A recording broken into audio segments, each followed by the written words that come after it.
Ladies and gentlemen, welcome back. It's a pleasure to welcome distinguished friends from the movement across the world, from Great Britain over Iceland to the US and now Bulgaria and the US with me here today on this panel.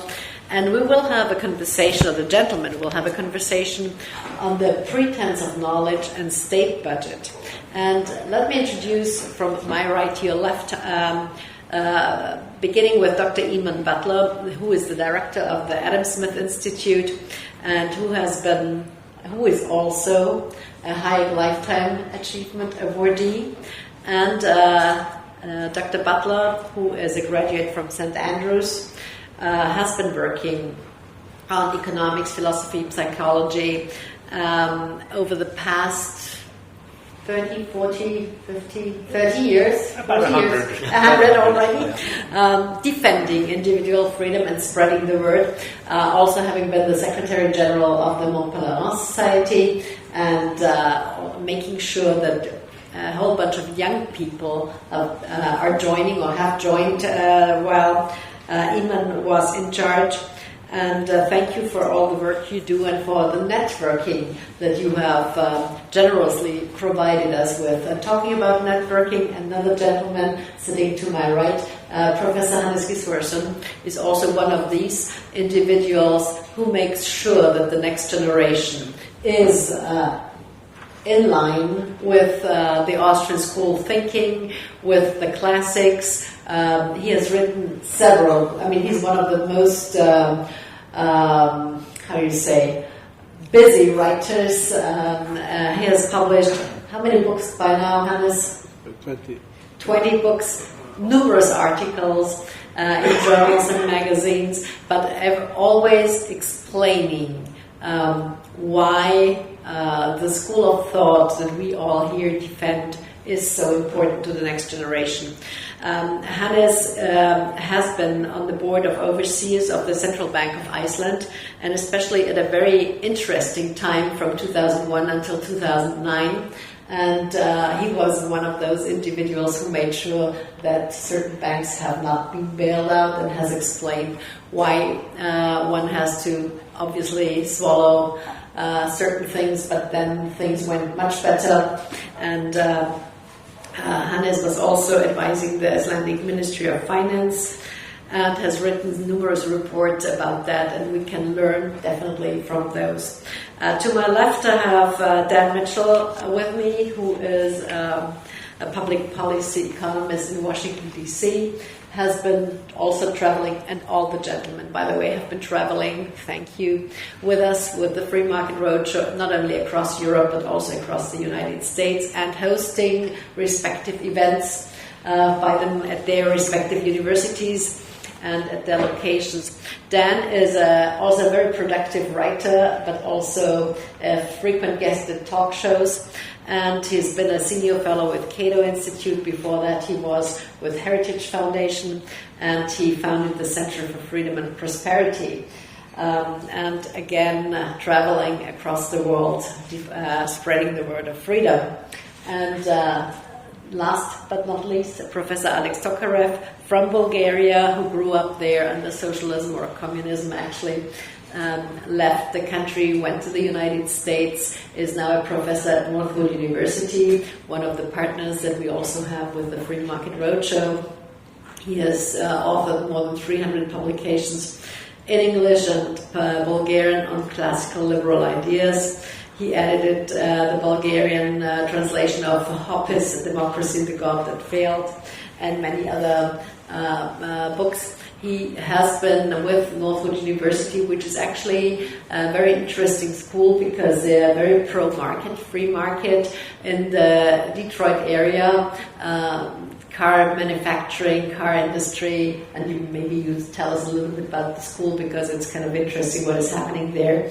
And you've been a member of the faculty since 2012. So, gentlemen, the topic: the pretense of knowledge and state budgets. Who wants to kick it off? I can certainly kick it off because I pretend to know more than I do. And this is a very common thing, according to Hayek, that governments imagine that they have the knowledge to reform and reshape the whole of our social and economic lives, and they don't actually understand it. And when you look around you, you see what a massive job it is. There are millions and millions of people that are within our eyesight, all doing their own thing and all deciding on the basis of the circumstances that they're facing right now. A government can only think in a long-term way. You can only you have a program for 4 or 5 years, and then each year you have a budget which is forecasting for 1 year, and it's supposed to be looking at the whole economy. And you just simply don't have the knowledge to run all these things. So that would be Hayek's first point of warning, I think. And the second would be that, when you look at the economic statistics, they're simply statistics. They don't tell you what's actually going on underneath. They mix all sorts of different things together. So you should be very doubtful about economic statistics that you're making your budget on, and you should be aware that forecasts are really almost impossible. None of us can predict the future. If I could predict the future, I'd be a billionaire by now.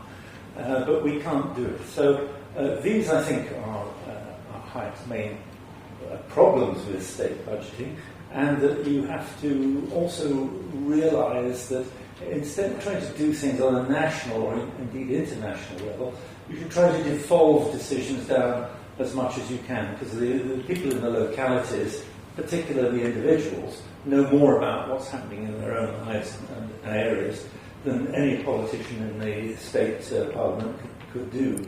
So I think Hayek would say, beware of the limitations to your knowledge, beware of the unintended consequences of what you do, be very suspicious about statistics on economic or any other matter for that matter, and make your budget, if you like, adaptive, so that if things don't work out as you planned, which they won't, you can then adjust to it. So I think those would be Hayek's main observations. Hannes. Well, I would like to begin by expressing my delight to be in this lovely city. It's always a pleasure to visit Vienna. I organized a Hayek Society at Oxford University many years ago, and we invited Hayek to a dinner at the Ritz Hotel in London. And there was a group of musicians that came from one table to another, and they whispered to me, what kind of tune should we play for this table? And I said, obviously, Vienna, the city of my dreams. And when Hayek, who was at that time 86 years old, heard the tune, he started to sing in German about Vienna, the city of his dreams. But actually, there is a deep meaning in having the word dream in the plural, because the essential difference between classical liberalism and socialism is that classical liberalism believes that everybody is entitled to his or her dreams, they're in plural, whereas the socialists, they have just one big dream, one utopia that they want to impose on the rest of society. And that dream turns into a nightmare because they do not understand the great insight that Hayek presented to us, which is the inevitable ignorance of every individual. Hayek instills in us humility by recognizing our individual ignorance. At the same time, he provides hope, because Hayek's theory is essentially how we can overcome our inevitable individual ignorance by certain mechanisms. One mechanism is in time. It is the drawing on, availing ourselves on the accumulated knowledge of generations by following traditions that have been spontaneously developed and where we do not have any better alternatives. This is the great conservative insight. This is knowledge, the use of knowledge in time, historical knowledge. The other one is the use of knowledge in space. It is when we are at the same time, and that is the price mechanism which provides us with, transmits to us information about what's happening in the world, and gently brought us into the occupations where we can be of best use to other people. This is essentially Hayek's view. So he holds out hope at the same time as he tells us to be humble. And now we are in disarray in the Western world today. Everything seems to be in a flux. We do not really know what is happening. So what can we do? I think that those who believe in classical liberalism, in liberty under the law, should avail themselves of two powerful movements which we see before us. One of them is nationalism, and the other one is populism. And I think that by this, I follow actually Hayek's advice. We invited him also to a dinner in Oxford, and we asked him, can we use your name for our Hayek Society? Yes, if you promise you do not become Hayekians. You have to be critical towards me. And I am critical towards him because Hayek would not have liked what I am telling you now. He would not have liked nationalism and populism. These were the enemies, in his opinion, to a large extent. So I am fulfilling my promise to Hayek not to be a Hayekian. Now, I believe that there is a distinction to be made between good nationalism and bad nationalism. Bad nationalism, we all know about that. That was in the 20th century and cost 2 world wars. But the good nationalism, which was prevalent in the 19th century and inspired many of the independence movements of small European countries, good nationalism is about confirming and reaffirming our identity as members of a community which has a deep and meaningful sense in language, literature and history, a common heritage, being something instead of just having something. This is good nationalism. And I think that nationalism is coming back to us with a relentless effort of the EU bureaucracy to bring down the nation state. Now, populism is also a strong movement, and there is also good and bad populism. Bad populism creates an enemy, like Hitler did with the Jews, and like the left wing does with the wealthy. Good populism tries to identify what is in the interest of the common people and tries to circumvent the bureaucracy and the reigning elites in the media and the universities. There's a growing sense in the European countries that the elite doesn't listen to the common man, to the taxpayer.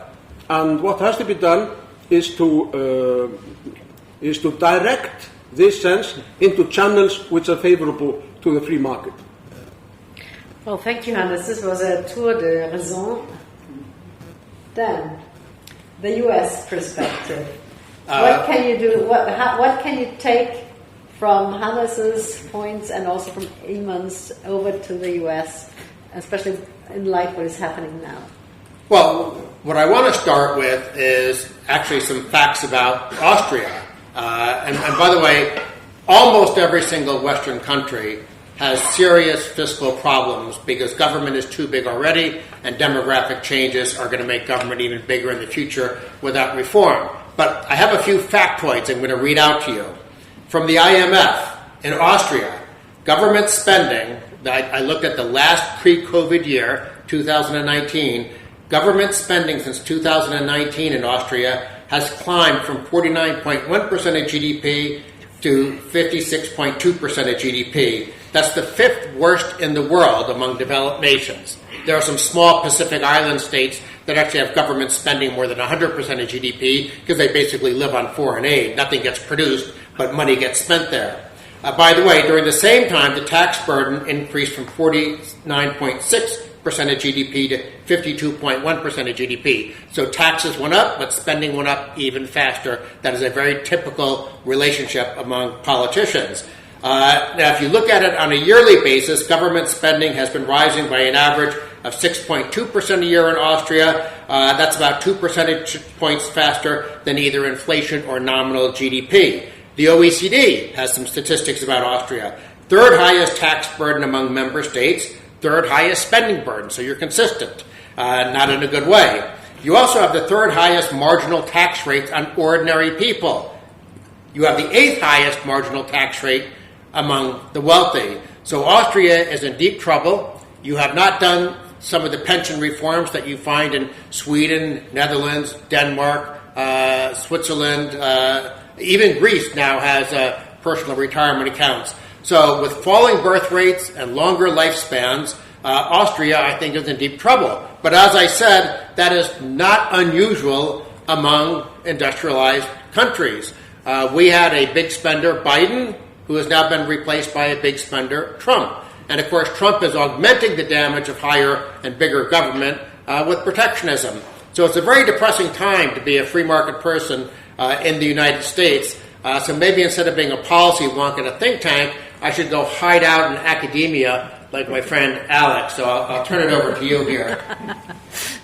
Dan and I will probably disagree on Trump on a few points, but let's see later.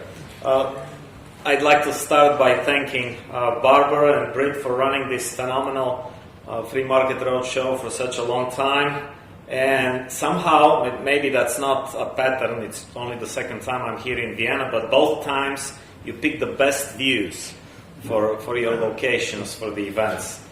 Barbara asked me to say something about Northwood. We are a free market business school. We sell ourselves to students as America's free enterprise university. We were created in 1959 with the express purpose of creating in the young generation after generation since then, this understanding that when they become wealthy, when they succeed in their field as business professionals, that they should feel pride instead of shame, that they have accomplished something, that they have created wealth. They haven't stolen it, so I always tell my students, never let anyone shame you for your success, demand that you pay your fair share more than what other people are paying, and that you have nothing to give back. I know this is very popular, okay? You're a millionaire, a billionaire, you have to give back. Well, you've already created the wealth. You didn't steal it. People voluntarily worked for you. People voluntarily bought your product, so you have to be proud. Okay? This is the kind of entrepreneurs that we are producing at Northwood University. My personal connection to Hayek is... I never met him. Unlike some of the panelists here, I discovered Hayek 6 years after he was already dead. I visited New York University in the summer of '98, and a professor gave me the road to serfdom, which cemented my desire to pursue economics for my future career. The most interesting thing that I have discovered through Hayek and the other Austrians is a lesson that I teach on day one in every course I teach. The lesson can be summarized with 2 words. Incentives matter. And every human being, you and I, we always try to make our choices every day, hundreds of times, millions of times throughout our lives, based on the expected costs and the perceived benefits of what we try to accomplish. As Eamonn Butler already mentioned, both Hayek and Adam Smith, they saw that policymaking creates certain incentives which make people do things differently than they would otherwise behave in a free market environment.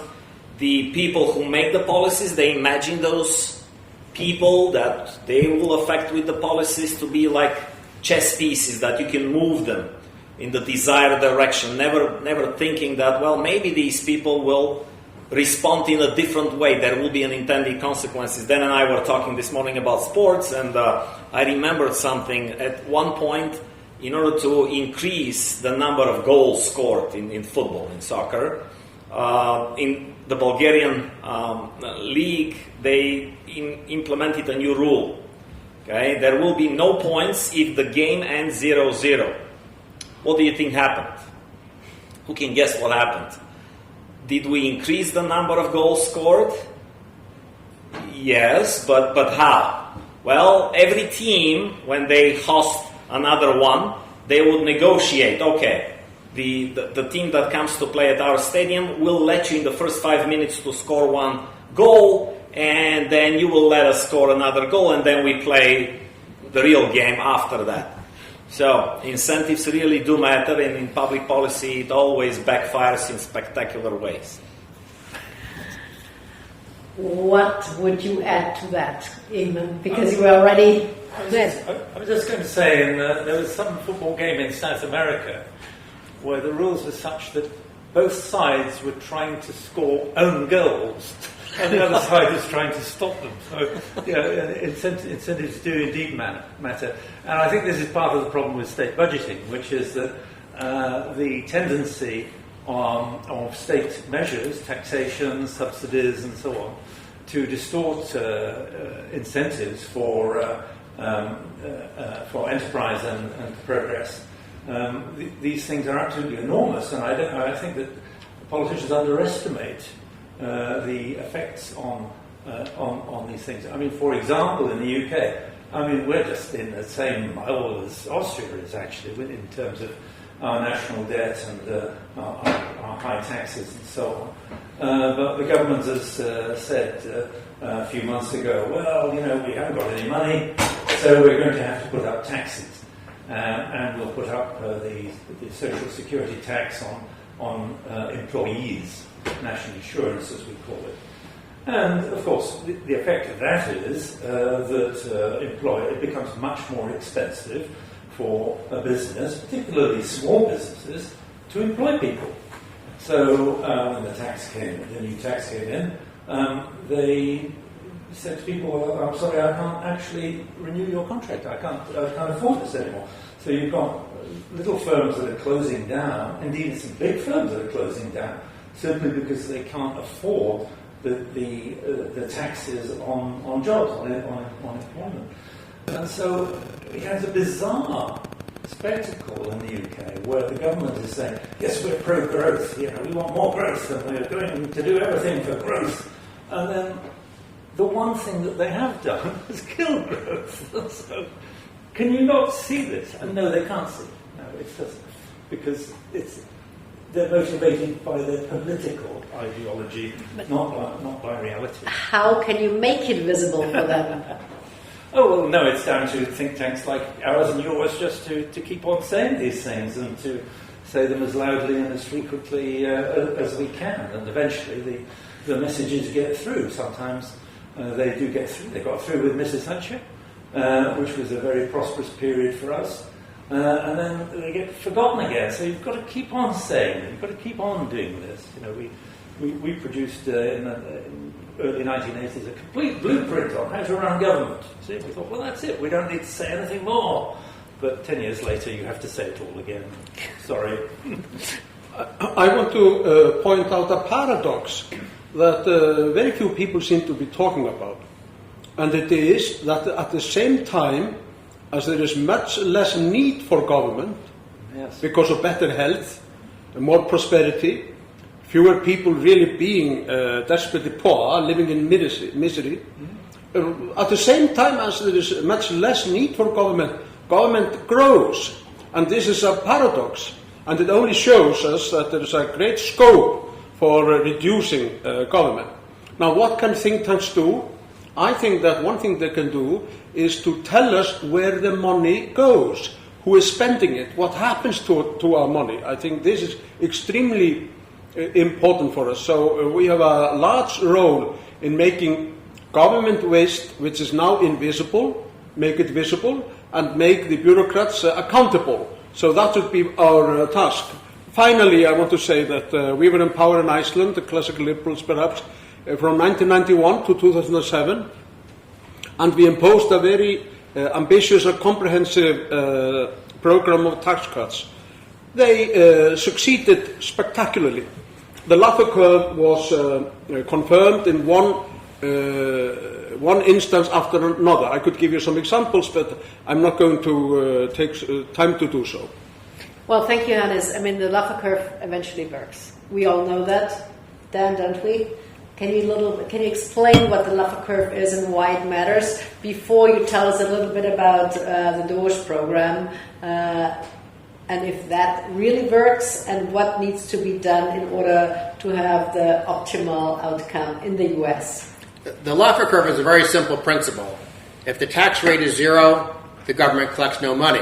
If the tax rate is 100%, the government collects no money. And maybe there are a few genetic communists, so maybe they collect a little bit. But every single economist, even Paul Krugman, even Piketty, everyone agrees there is some curve between 0 and 100%. The only debate is, where's the revenue maximizing level? People like Piketty and Krugman would say, oh, you can have tax rates of 70%, 80%. I actually don't care about that debate because never once in my life have I thought, how can I maximize revenue for government? I want to take money away from the most dishonest and corrupt people in the country, the politicians. I don't want to give them more. Now, I'll give you one little bit of evidence. Hannes said he wouldn't bore you with evidence. I will bore you with evidence.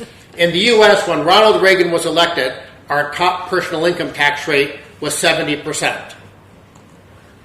In 1980, according to the IRS Statistics of Income Bulletin, the federal government, our central government, collected $19 billion of tax at a 70% tax rate. During his 8 years in office, Reagan reduced the top tax rate from 70% all the way down to 28%. And my left-wing friend said, that's unfair. The Treasury will be starved of revenue.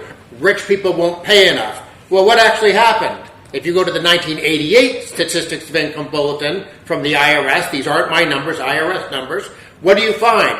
Looking at people who were affected by the top tax rates, those over $200,000 a year, revenue, remember, the top rate went from 70 to 28.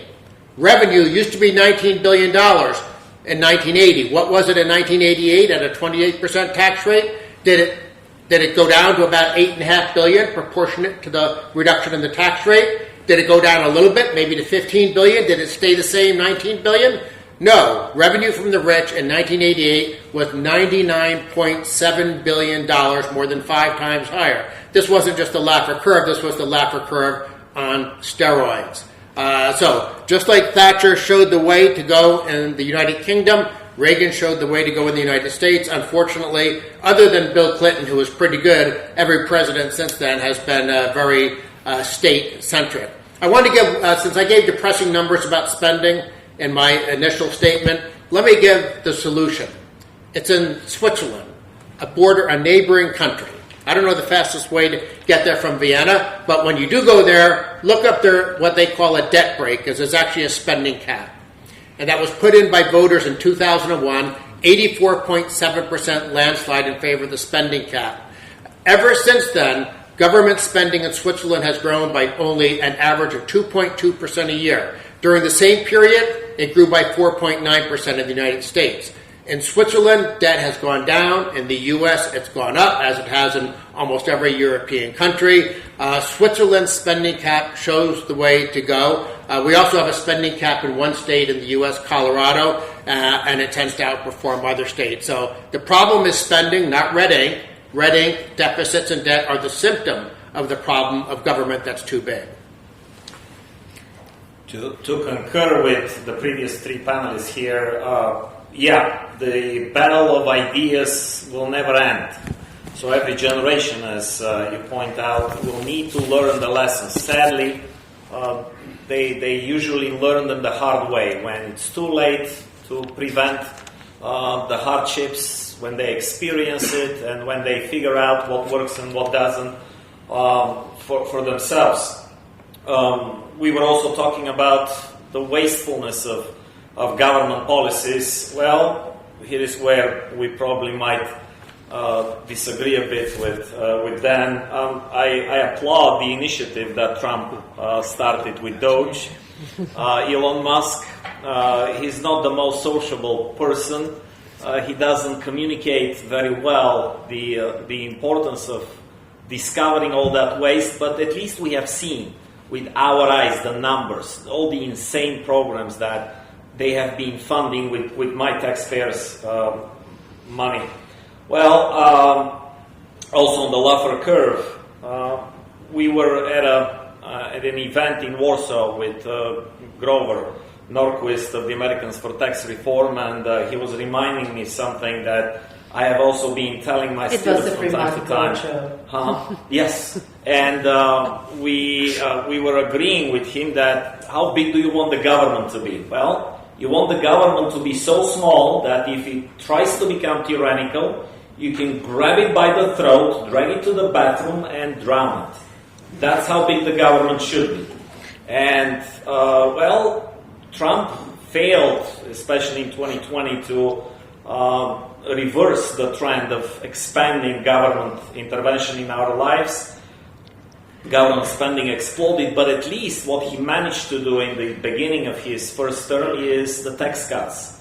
And I know that the propaganda was saying, oh, these are tax cuts for the wealthiest people. Yeah, if you're very wealthy and if you pay a lot of taxes already, you will get a bigger saving from this. But myself, as a professor, teachers are not paid that much in America. I assume it's the same here. In Europe, I calculated my savings for just 1 year in 2018. When I did my taxes in 2019, I discovered that I had saved enough to take my family during spring break for 10 days to all 6 Disney parks. A park hopper for all 4 of us, the flights, the hotel, the food, everything was paid with the Trump tax cut. So I am behind the new proposal to further expand those. Barbara asked me to comment on Doge, but because I'm old, I forgot. So this gives me an opportunity because I want to disagree with Alex a little bit. Doge has done a good job of exposing some waste. I agree with that. They've done a good job of canceling some contracts, but Doge has not saved one single penny. In order to actually save money, Congress has to pass a law rescinding appropriations for fiscal 2025, or in the negotiations for fiscal 26 and beyond, they have to lower appropriations levels. Trump has not done that. So, will he do it? Will he do it? There are rumors that he will send up a rescission bill to Capitol Hill, but I guarantee you it will not be taken seriously. It will not get acted on. We haven't had a real rescission since 1981 under Reagan because there was a president who was sincere about reducing the size of government. Now, we're seeing right now the negotiations for the fiscal 26. Republicans are fighting over how big of a tax cut they can do, including all sorts of goofy special interest things like no taxes on tip, no taxes on overtime. But in terms of the key things of lower marginal tax rates, okay, there's a little bit of that there, although Trump wants to actually raise the top tax rate just to show what a big government populist he is. But without spending restraint being matched to the tax cuts, Milton Friedman was right. The true tax on the country is the size of government, whether it's financed by taxes, borrowing, or printing money. That's what gets you in trouble. And I would love to be wrong. I would love to be wrong, but his track record in the first term was a big spender. He actually increased domestic spending. So let's set aside net interest in defense and just look at the core welfare state. Trump increased spending faster than Barack Obama. Now, maybe he'll be completely different in the second term, but I'm not holding my breath. I'm not an optimist like Alex is. So Eamonn and then Alex. Well, at the risk of Barbara rebuking me for putting the discussion in a different direction No, go ahead. Slightly, but I think this relates to what Hannah said, and it relates to what you're saying, Daniel. From time to time, every family has a difficult relative.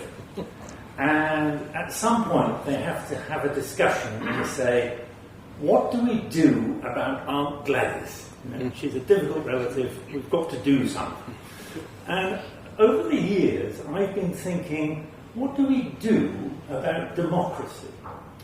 Democracy is a good thing. It's a way of taking collective decisions that you can't take in any other way.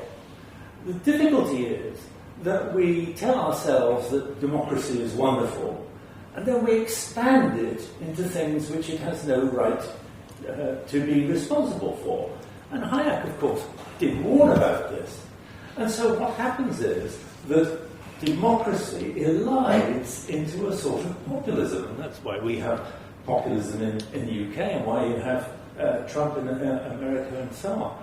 And I think that we have, if you actually want to get control of state spending, what we've got to do is to look long term and educate people that there are actually limits to government.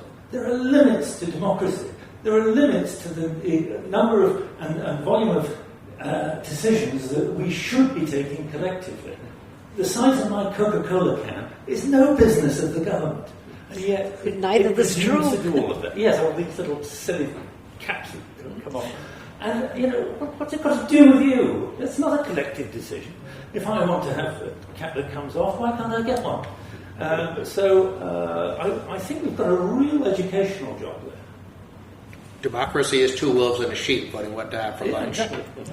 I would like to say a few things about democracy. I think it is better to count noses than to cut heads.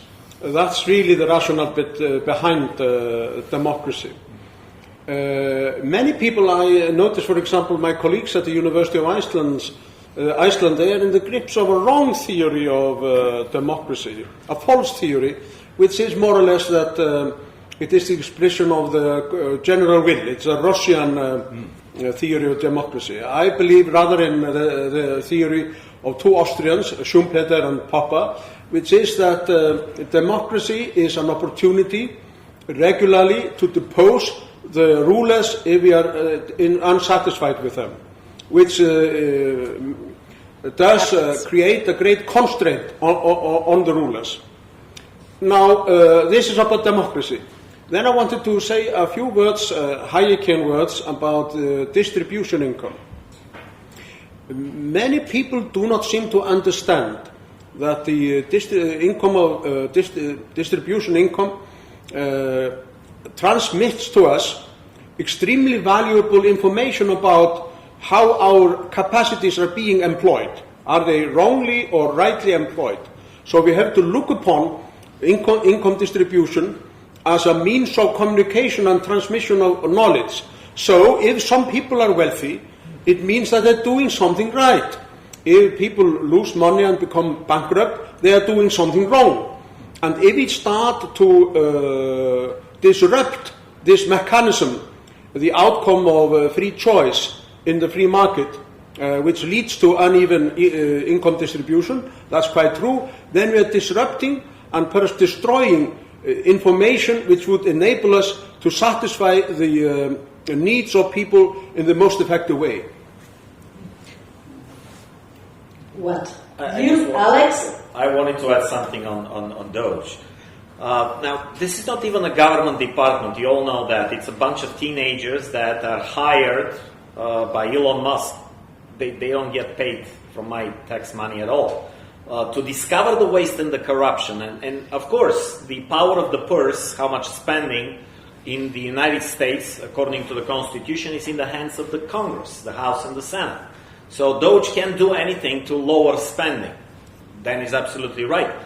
Where my hope and my optimism comes from is that once we find out all the dirt on all the government programs, that there will be political will, because the people who voted for Trump will be outraged enough to demand the change, and then Congress will act. But even more so, I hope that just as last year the Supreme Court reversed a 40-year terrible precedent, the Chevron case, in which the administrative state, unelected, unknown bureaucrats have been given the power to make laws, okay, completely violating the Constitution. This was overturned. I believe that none of those 400 plus agencies in the executive branch should exist. And those judges, 3 of whom were appointed by Trump, will finally reverse this and pronounce null and void every decision. And those agencies, once gone, okay, it's not so much the money that we spend on their employees, the generous benefits when they retire, but the removal of all this red tape. This is what's going to generate trillions and trillions of additional economic growth. But in reality, what can be done, and this is now for our Austrian case, so maybe you could give us some examples where you think that government could be shrunk, could be taken down, could be reduced, and which structural reforms would be the most important ones that we need to implement in order to get our act together again. Don't get me started. But Milton Friedman said that, look, you need to look at the key indicators. The size of government. How many people does it employ? How much money does it absorb? Those are the 2 things you need to focus on. It doesn't matter how you do it. Focus on those 2 things. And I think that there are probably... You can look at the recent expansions of government and say, has life got better because of that expansion? No, probably not. So, let's start there and get rid of the growth first, and then we can go back to discussing the more core problems. But I think Elon Musk's strategy is entirely correct, and I've been saying this in the UK. We take what we call quango, which are the boards and committees and research groups that are paid by the government and so on. Just send them all home. Send them all home on full pay. I don't care. And then 6 months later, see which ones, if any, are we actually missing. And if we're missing them, then we'll bring them back again. So I think you could probably do something like that. But I think it is very difficult, and I think that it is this problem of democracy, and that's particularly true in Europe, where you have democracy by coalitions. So you can have a massive public movement against a particular policy or a government, and then a few people change their seats in Parliament, and that's it. And nothing actually happens. So I think America and UK and other first-past-the-post countries have a much easier time than people in Europe do, unfortunately. And that's why I say I think you need the Swiss-style block on policy. You need the Doge reviews on policy and how much you're spending, but you also need that long-term public education about what the proper purpose of government actually is. Well, I think that the advice that I give to conservatives in Europe, and which I gave in the past to our conservatives in Iceland, where I was part, was do not increase the number of your opponents by increasing the number of public employees, because public employees tend to vote left, unless the high officials, which are an exception. So you are creating a constituency for the left if you expand the state. What am I trying to say to you? It is that we should refer to the self-interest of conservative politicians when we talk to them.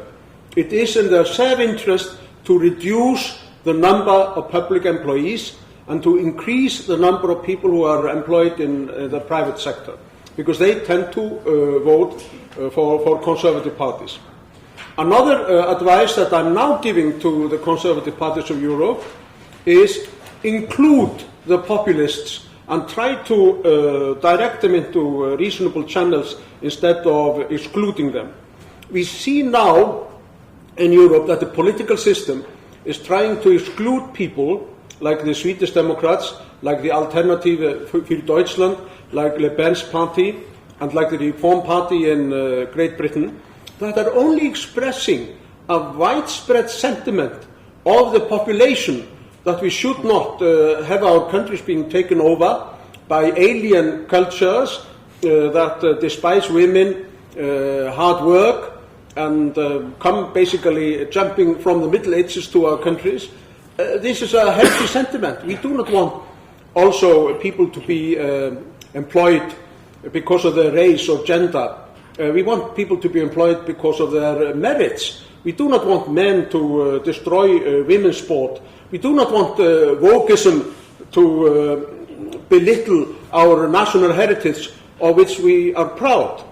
So that we have to now try to make populism the good kind of populism instead of the bad kind of populism. And that's one of our tasks. Barbara, you had asked what should Austria do to control state spending. Here's a question I often pose to audiences when I'm speaking in Europe. In Switzerland, government spending is about 33% of GDP. In Austria, as I mentioned earlier, it's 56% of GDP. Does anybody in the audience think that you're getting better roads, better health care, better education? No, Switzerland ranks very, very high on just about every indicator of modern life, and they do it for much less money.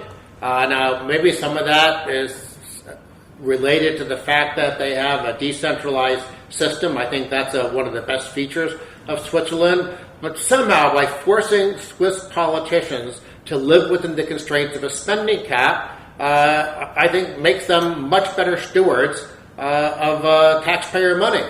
And ask yourself, are you getting 23% of GDP better government than people in Switzerland? And of course, the answer is no. You're probably getting worse government than the Swiss are getting. So before anything else, the most important thing is to limit how much governments can spend. You limit how much governments can spend, and you're going to limit debt, you're going to limit taxes, and you're going to limit the incentive to print money to finance budgets. So copy Switzerland, and if that doesn't work, bribe Javier Milei to come and be your dictator, because he'll do a good job. That is another wonderful example also to learn from and implement. 40 years ago, New Zealand was doing horribly. Okay, they had a long stretch of time in which after the Second World War they were, well, pretty much like in England before Margaret Thatcher. They were socialistic, like a benevolent North Korea is how they were describing it. And in the middle of the 1980s, it was the leftists, the Labour Party that came to power, and there was no way for them to keep it as it is. So they implemented reforms, free market reforms. They sent a demand to everyone who worked for the government. Justify your job. Elon Musk started doing it, then got the pushback against it, and of course he's not part of the government, so he should have done it through the White House officially. Explain what you do and why we should be doing it. Is there any reason why this job should exist? And if not, if you cannot justify it, well, that department is obsolete. It should go away, and if there is any need for what you do in the public sector, and if there is any benefit that exceeds the cost, there will be a profiteer. There will be an entrepreneur who will seize the opportunity to make money from it. A friend of mine was elected a mayor. He's the first Republican in decades that was elected mayor of Jersey City. We used to teach together at the King's College in the Empire State Building, and when he was a mayor, he privatized water utilities. What happened? Did the people in Jersey City stop drinking water? No.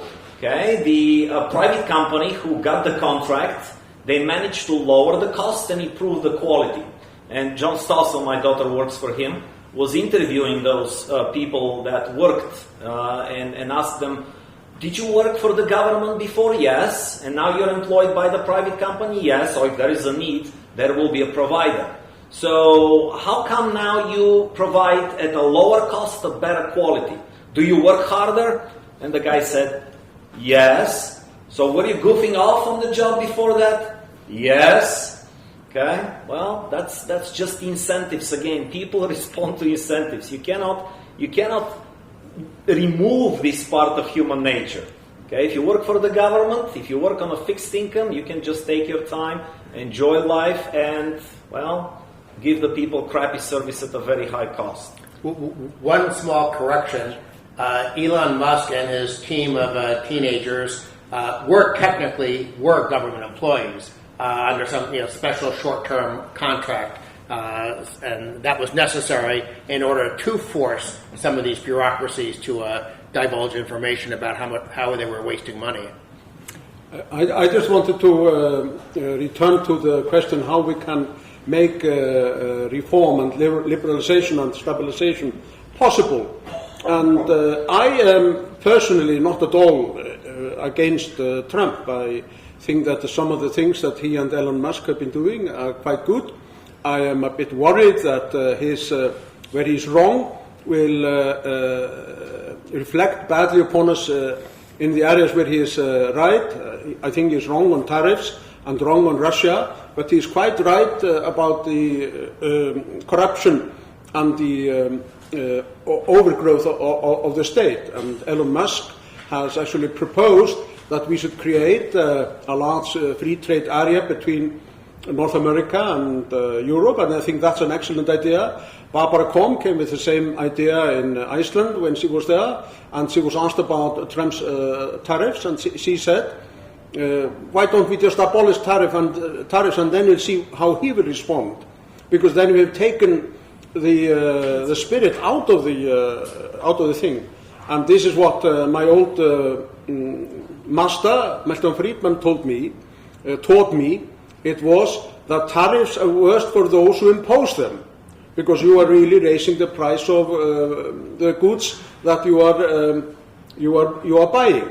In the short term, some jobs may disappear if you allow free trade, but with the savings from cheaper goods, new jobs will be created, and what we have to do is to try to stimulate it. But we also have to make the case for the free market inspiring. Talk about the dreams that we all have, and we shouldn't let the devil have the best tunes. Well, thank you, Hannes. Before I turn it over to our audience for questions, two questions for you. Since you knew Hayek personally, and what would Hayek have said if he had had a look at the current situation of the European Union, the state of affairs, and also at his home country, Austria? If he looked at that, what advice? I know it's hard to read somebody's mind, and we are talking about the pretense of knowledge. There is no glass ball yet here, but we can anticipate, or maybe you could think of what he might have advised. Well, of course, as you realize, we can't govern countries from the graves. But on the other hand, I think that we can surmise what Hayek would have said about a few of these things. For example, in the Constitutional Liberty, where he presents an extremely deep and profound defense of the free society and of liberty under the law, he grants that even if we want free movement of goods and people and ideas across borders, he says there that we have to be careful about immigration in order not to create discontent. It has to be moderate, and it has to be controlled in some way or another. So he would not, I think, have been in agreement with a totally uncontrolled takeover of our societies by immigrants. That's one thing. Another thing is that Hayek was in sympathy with radical reforms in many ways, even if he was quite conservative by temperament. So he defended such reforms. He told us a very funny story, actually, about how Mrs. Thatcher had disarmed him. She got to know that in the autumn of 1979, when he was in London, and she had just formed her first government on the 5th of May, 1979, and in the autumn he is there, staying at the Reform Club, as he always did, and she invited him to lunch. And then she came to the door when he entered and said to him, "Professor Hayek, I know precisely what you're going to say. You're going to say that I haven't done enough, and you're absolutely right." And after that, of course, Hayek found it difficult to criticize her. He had a weak spot for her. But he also defended the liberal reforms in Chile, even if they were implemented by a military government, although he was, of course, not in favor of military dictatorship. He was in favor of democracy, but only as the least of the evils. So Hayek would have been quite worried by what's happening in Europe now. He would have been against uncontrolled immigration. He would have been for fiscal and monetary constraints and for being careful about the budget. That's what I would surmise from my many discussions with him. Eamonn.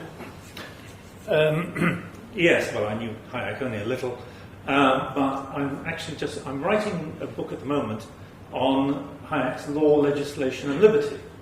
And that is very interesting because it comes out very clearly in that book that he is worried about so many of the things that are causing us trouble today, like the idea of social justice. I mean, in the middle of writing Law, Legislation and Liberty, he changed course and he thought, this is becoming such a big issue, I've got to devote a whole volume to this, which wasn't part of his initial plan.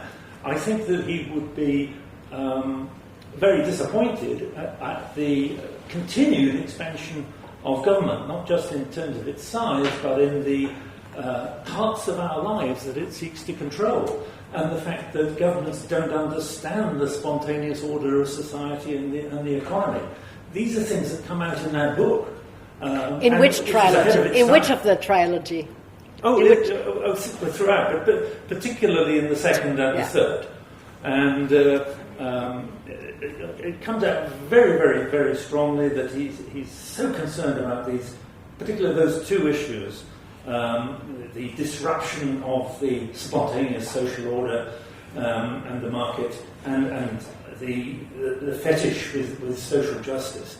That I think those would be the two things that he would be most concerned about.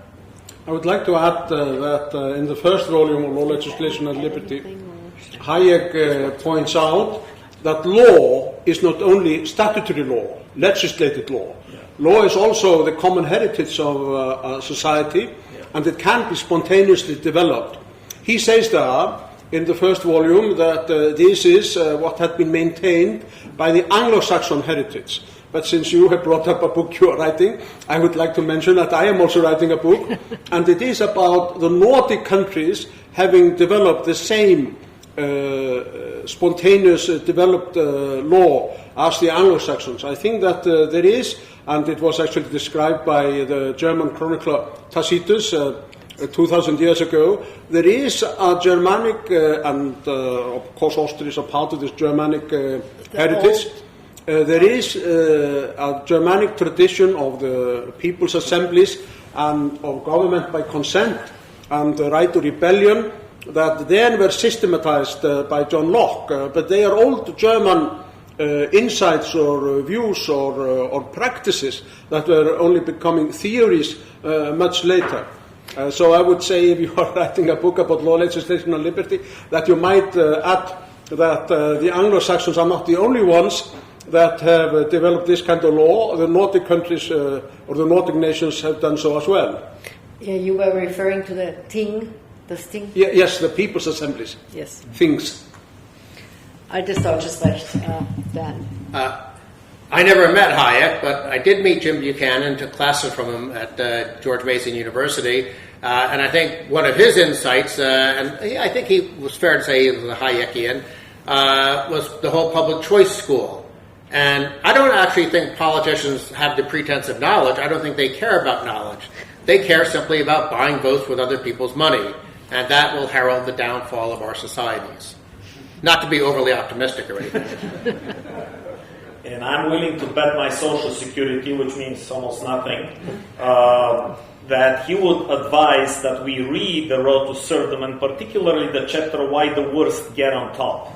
Okay, this will reveal a lot about democracy that we mentioned earlier. I mean, if you wonder why we have these constant deficits, this never-ending cycle of getting deeper and deeper into debt, if you wonder why we have this immigration in which we don't discriminate based on their productivity, their contribution, their compatibility, well, this all boils down to the fact that democracy is public ownership of the state instead of private, and public always brings those things. And you have open access to the government in which everybody goes and tries to squeeze as much as possible, bring people that create problems so that he increases his own power. This is a cycle that will never break until we stop worshipping democracy and go back to our traditional Western values of individual freedom and defending property rights. Questions, please. Martin, get started.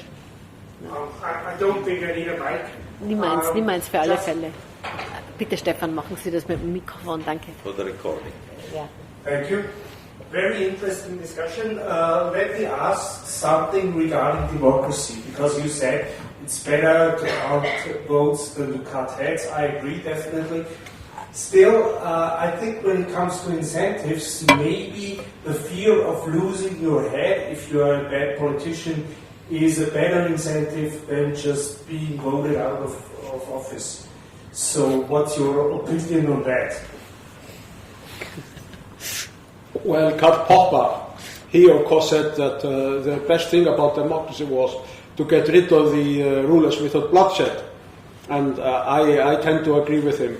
I am, as I told you before, writing a book about the Nordic political heritage, and there we respected the right to depose kings.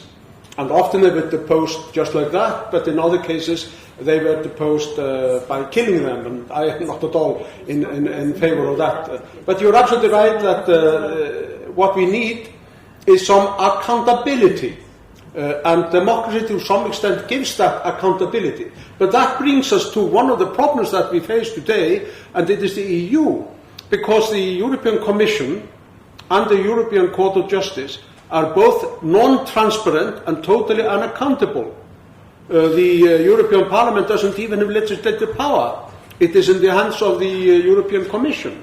Yeah. So we have a deep problem, and this deep problem may explain why the rate of growth in Europe has been far lower than in the United States, where there's more, despite all the problems of the US, there is more scope there for entrepreneurship and innovation than in Europe. So this is one of the things that we should really try to improve. In a book that I published a year ago and was published by the Conservative Parties of Europe, it's called Conservative Liberalism North and South. I propose a series of reforms for the European Union. One is to transfer the legislative power from the European Commission to the European Parliament, to divide it into two chambers, and to cease to select judges in the European Court of Justice from Euro enthusiasts. And this can be done by requiring them to be experienced judges. Nowadays, those people who are basically judges at the European Court, they are people who are specialists in European affairs. And you become a specialist in European affairs if you are a Euro enthusiast. But if you are an experienced judge for 30 years, you will not be. There are several such reforms that are proposed in my book, and I think we should really get on with that work. Thank you, understand? Thomas Jefferson, his quote was, "The tree of liberty should be nourished by the blood of tyrants." But I don't think that's actually the right approach. I think Thomas Jefferson and the other founding fathers of America had a much better approach, which was the Constitution, which was explicitly designed to say, yes, you have a democracy, but the powers of government were very, very narrow. So yes, popular will, democracy would determine what your foreign policy was, but there was, at least under the way the Constitution was originally written, it was impermissible for the government to have a Department of Agriculture, a Medicare program, a Social Security program, and unfortunately, and Alex hinted at this before, the Supreme Court gave up on protecting our economic liberties back in the 1930s, and unfortunately the Roberts Court then approved Obamacare, which was another step, basically ordering us to buy a private good, insurance. I mean, very, very disappointing. I would love for Alex to be right that the courts will eventually restore economic liberty, but considering I'm a congenital pessimist, I'm not holding my breath. But given, if imagine our European leaders would have written the Federalist Papers or would have exchanged letters, then they still would exchange letters, and then we would not have a European constitution or whatever.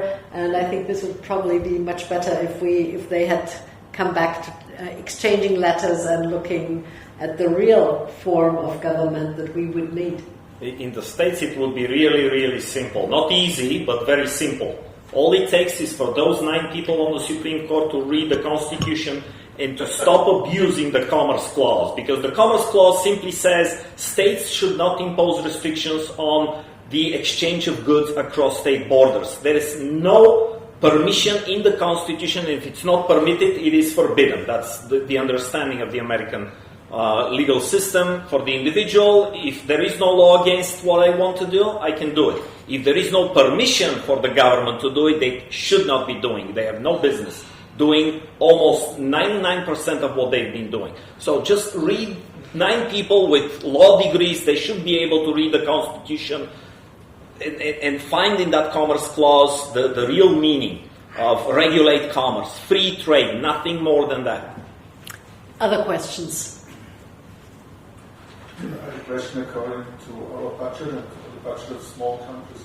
Since we heard that the European Union is not reformable, and there are large countries like France or Germany who spend, as we in Austria say, spend the money as like there's no tomorrow, wouldn't it be the most logical thing for a small country like Austria that we spend money like there's no tomorrow, because with the euro, with the EC, which brings money, and if the euro goes down and we have austerity, we would be the silly ones. So maybe it's best for us that we use the chance at the moment and spend also money as like there's no tomorrow, because the euro is going down anyway.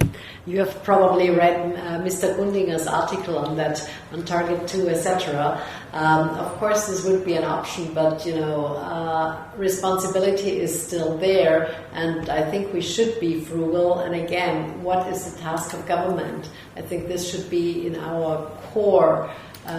This should be one of our core issues in order not to fall into the trap of overspending, despite the fact that we are mistreated by our fellow European Union countries. Just because they are not doing the right thing, it doesn't mean that we should follow suit. But I'm sure there are other... Here's one thing I would suggest that the free market community broadly should consider. At some point, whether it's 6 months from now or 6 years from now, there's going to be another fiscal crisis. My prediction, Italy will be the country, but it could be the U.S. the way we're going. But there's going to be a fiscal crisis, sort of like Greece back in 2009, I think it was. The instinct of Brussels, the instinct of the IMF will be bailouts. We need to do everything we can to make sure there are no bailouts. And then if people sort of see what the consequences are of wasteful government, just spending and spending, maybe that will be a sobering moment for them. Because if we do bailouts, all you do is you just make the debt bubble even bigger, and then the eventual crisis will be cataclysmically terrible for the Western world. You perfectly described the tragedy of the democracy. We see it in America in Congress, in the legislative branch.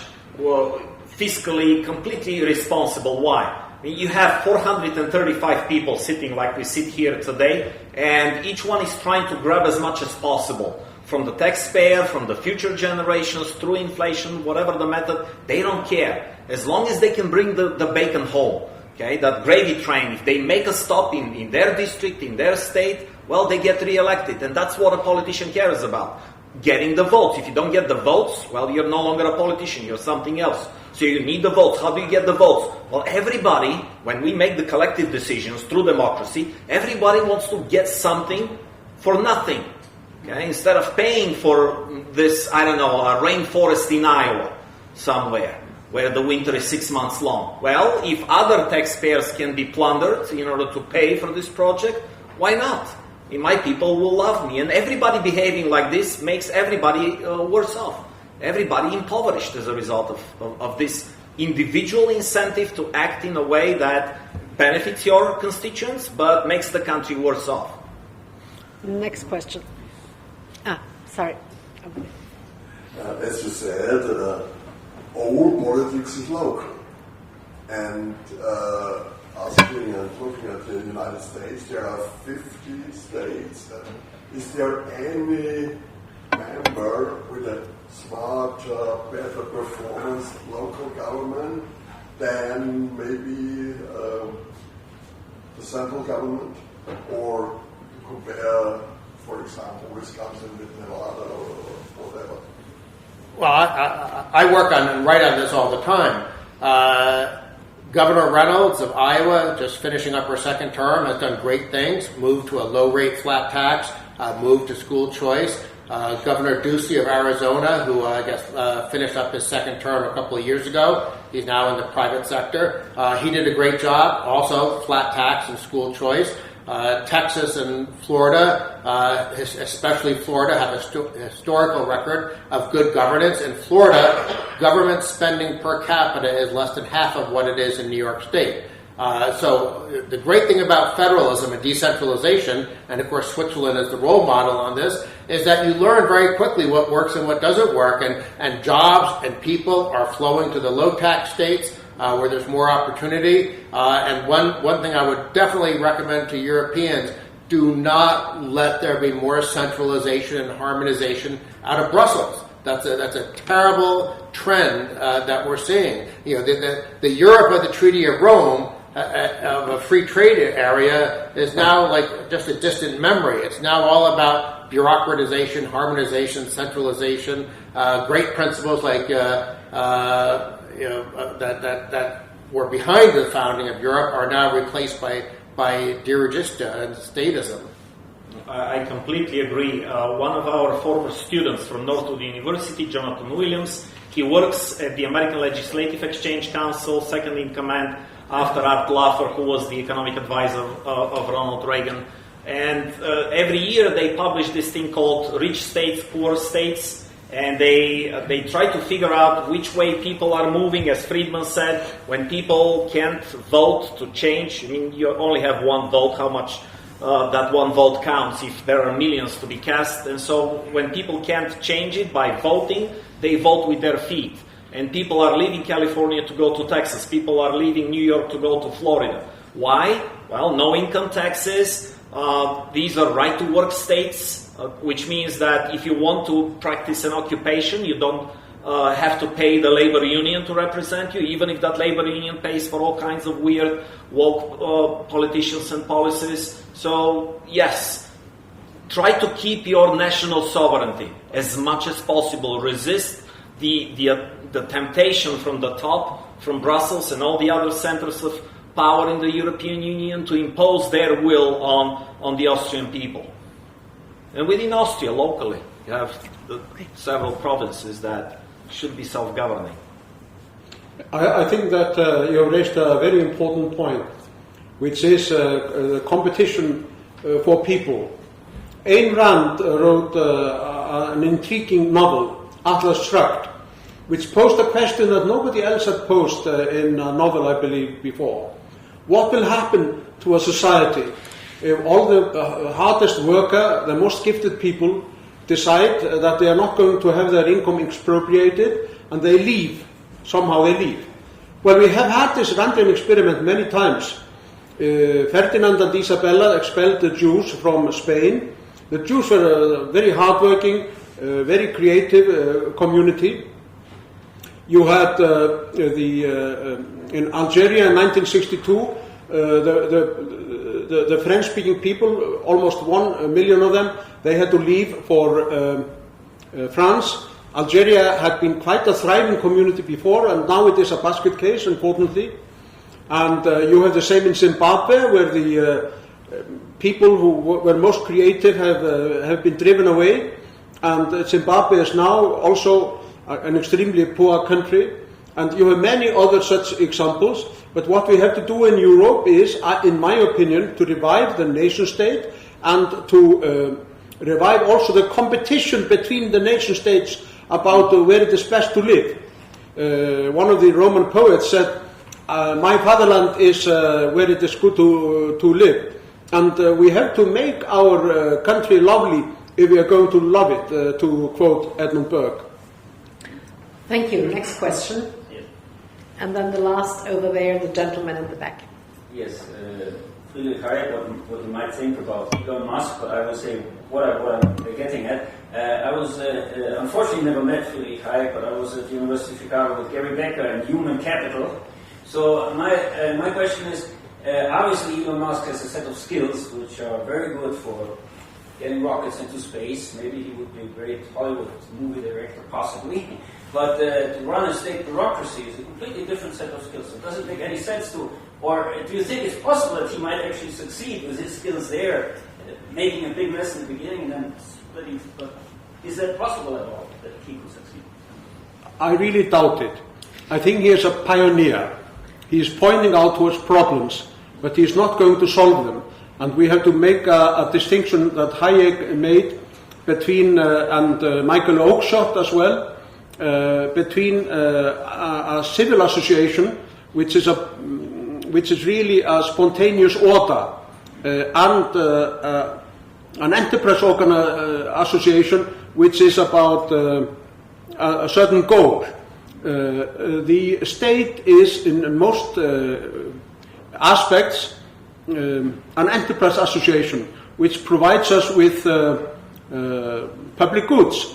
And in fact, James Buchanan, who has been mentioned here, he has tried to estimate how many public goods are really necessary, how much would it take of GDP.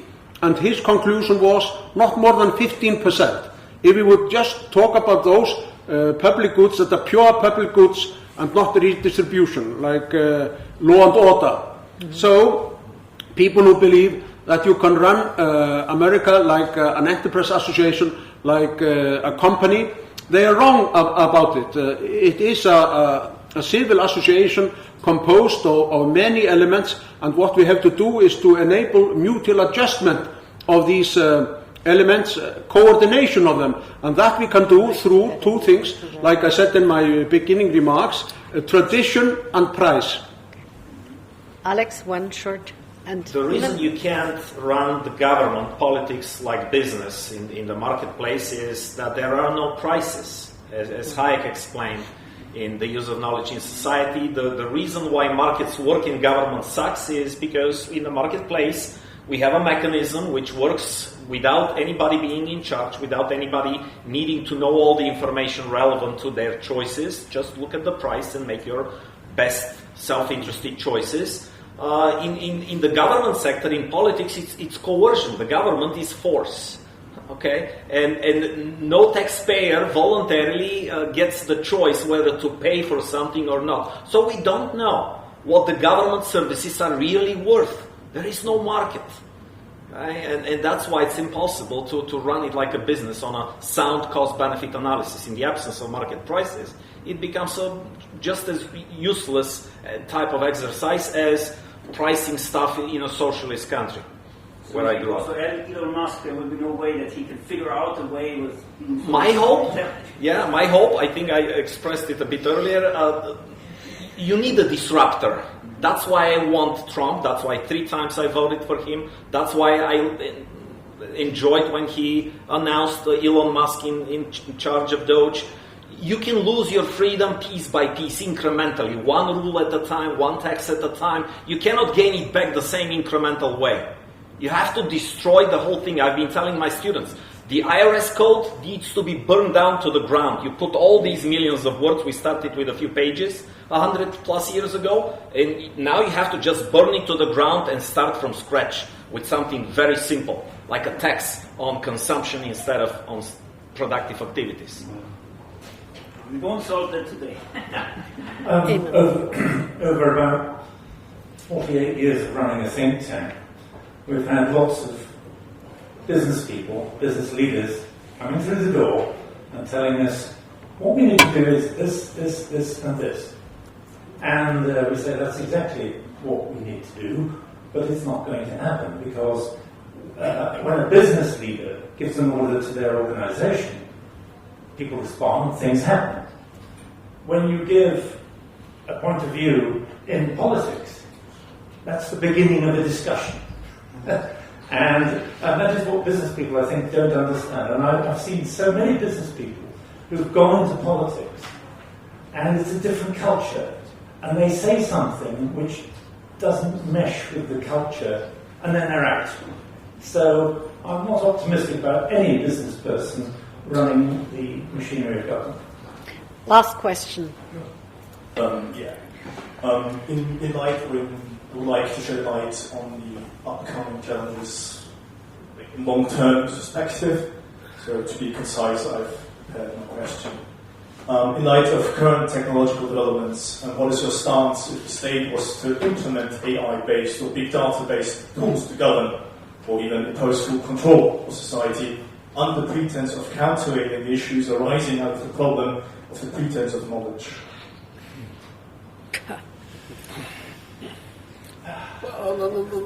Let me give an answer that sort of combines some Doge stuff with what you're saying.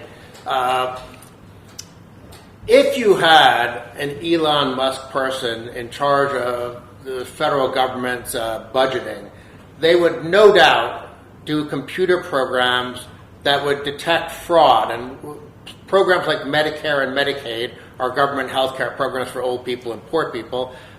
Hundreds of billions of dollars of fraud.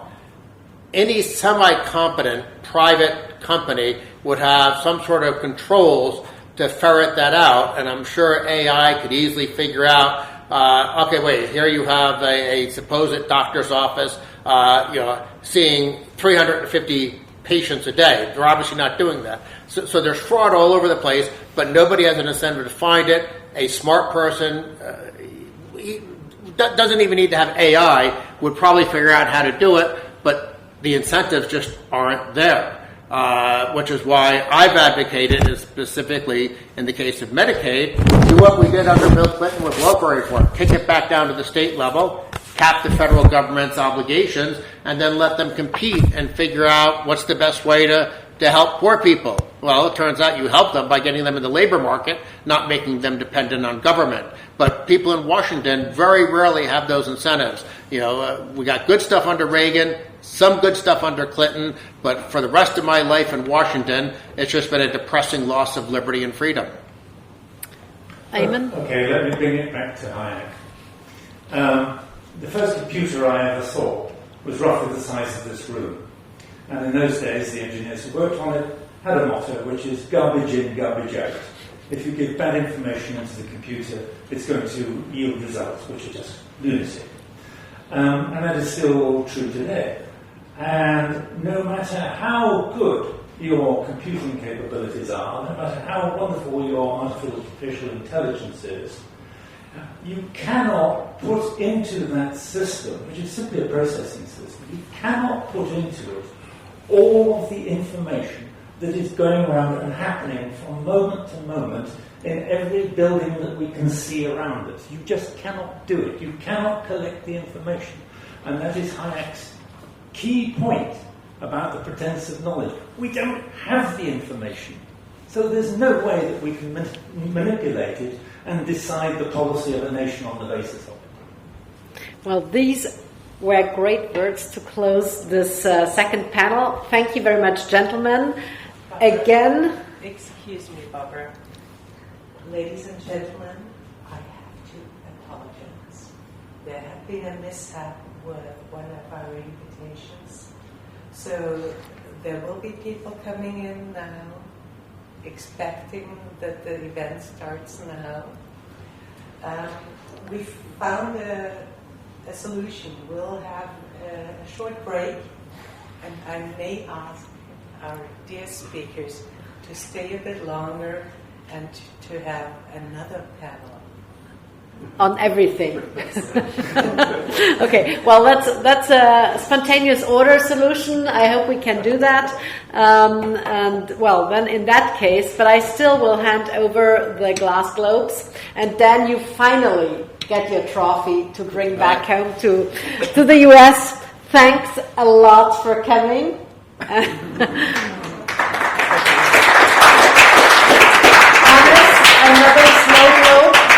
for you, Eamonn. Thank you.